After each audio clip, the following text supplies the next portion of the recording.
Hello Pisces, Sun, Moon, Rising, and Venus signs. Kamusta kayo? Sana pa nasa mabuti kayong kalagayan. Welcome back po sa Star Tarot. At kung bago kayo rito, welcome din po kayo. Please subscribe, like, share my videos, and leave me a comment po kung nakaresonate kayo. Thank you. So first message ninyo, background check. Ayan. So siguro, nag-a-apply ka ng trabaho, no? Ang iba sa inyo, Pisces, baka meron kayo na-apply ng trabaho at nandoon na kayo sa puntong bina-background check na kayo. Baka kayo ay na-interview na, no? And maybe the company that you are applying for, baka kino-consider ang application ninyo, kaya nandito na kayo sa puntong iba-background check na kayo. So, what else? Ano pa bang mga mensahe para sa iyo ngayon? And maraming salamat, no, for subscribing to my channel. Thank you for your support. At kung hindi pa kayo nakakapag-subscribe, subscribe na po kayo. Thank you. And also, yung membership natin, bukas na, no? Please check it out down below. Na video kung interesado po kayo. Aventuring, create your own luck. Ayan. 'Di ba? Kung sabi-sabi, kung hindi ka kung hindi ka siniswerte, no, sa ibang bagay, sa outside world ninyo, yung gano'n, then create your own luck. Ikaw na gumawa ng sarili mo swerte, di ba? So, simulan mo sa pagpo-project ng positivity. Think positive, di ba? Feel positive para nang sa gayon kumapit sa iyo yung swerte. Kung nang sa gayon mahatak mo, 'di ba, yung energy of swerte sa buhay ninyo, 'di ba? Kasi kung negative thinker ka, kung lagi ka nag-iisip ng negatibo, kahit anong effort ang gawin mo, talagang hindi ka siswertehin, hindi ba? Kaya, start by projecting positivity. Start by thinking positively, okay? So, ayun, tignan natin kung ano ba mga mensahe sa iyo at maraming salamat po, Pisces, sa mga nagbibigay ng donasyon, sa mga nagpapadala ng super thanks, salamat, at saka sa mga hindi nag-skip ng ads po, maraming salamat for your time and for your support. So, we have Hermit. Ayan, Hermit is a Virgo energy, so pwedeng merong mga Virgo dealings kayo, no, with Virgo people sa ngayon, or baka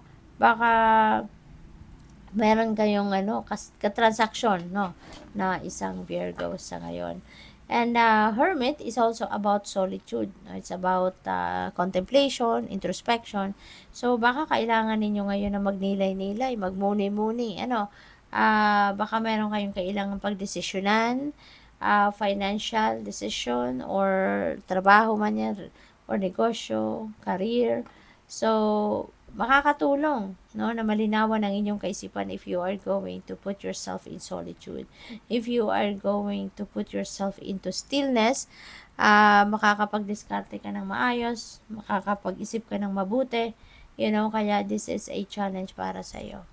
Na step back ka muna, no, step back ka muna, wag ka muna masyadong focused 100% lang sa inyong ginagawa. Bigyan ninyo yung sarili ninyo ng time to breathe at para na makapag-isip kayo ng maayos, ng mabuti. Knight of Wands, yan, ang paalala sa inyo dito, huwag mamadali kayo. May mga bagay dito na gusto ninyong madaliin, may mga bagay dito na gusto ninyong gawin, na maaari may mga opportunity dito na gusto mong i-take advantage sa ngayon. But, maaring hindi ka na makakapag-isip dito, makakapag-diskarte, no? Kasi baka nagmamadali, no, ang taong kausap ninyo rito. So, pakinggan nyo na lang yung inyong intuition. Okay? Pakinggan mo, listen to it. At makakaasa ka na mapupunta ka pa rin sa tamang desisyon. You will still be guided towards the right direction, towards the right path. Okay? Page of Swords, meron tayong impormasyon. May mga impormasyon paparating. May mga balitang paparating sa inyo rito.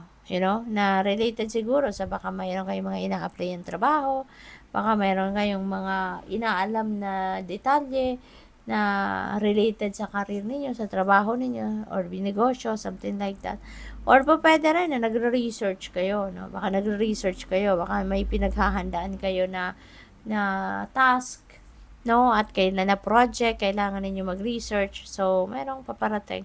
Or baka mag-aaral ang iba sa inyo, Pisces. Baka you are going to take masters, or baka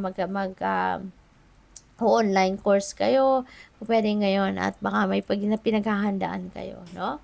So, what else? We have Emperor, napakaganda, no? So, ang iniisip ninyo rito or gagawin ninyo is to lay a solid foundation, no? Sa inyong kaperahang aspeto, trabaho, karir ninyo, negosyo. So, maybe sa ngayon, itong pinag-aaralan ninyo, itong pinaghahandaan ninyo na magkaroon kayo ng konkretong source ng inyong pera, ng income ninyo.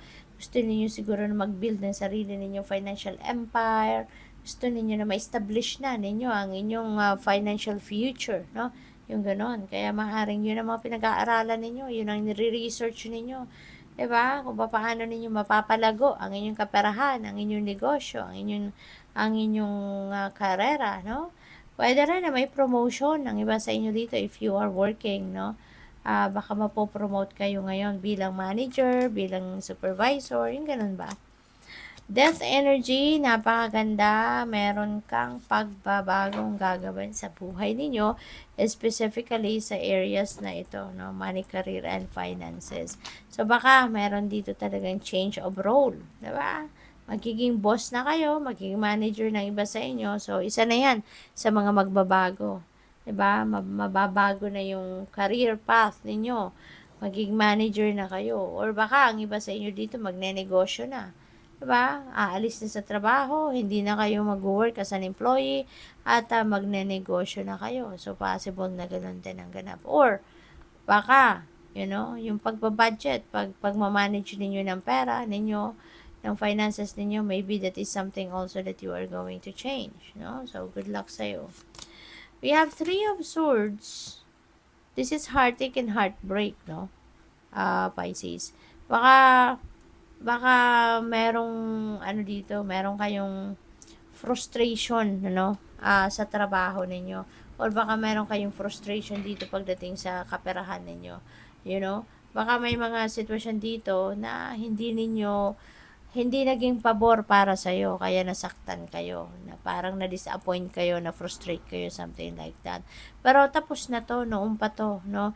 Kaya lang parang bumabalik-balik lang sa isip ninyo ito, parang paunti-unti, nare-remind kayo, hindi pa kayo totally nakaka-overcome sa sitwasyon na to. Kaya parang may fog pala sa likod ng isip ninyo at paminsan-minsan bumabalik sa isip ninyo ang nangyaring ito, na baka pwedeng nabudol kayo dati, pwedeng nasulot kayo, no, sa kung anong ina-applyan ninyong trabaho, or baka business transaction, no, merong nakasulot sa inyo noon, or baka nabudol kayo, no, na kung sino man talaga, na involving money, no. So, good luck.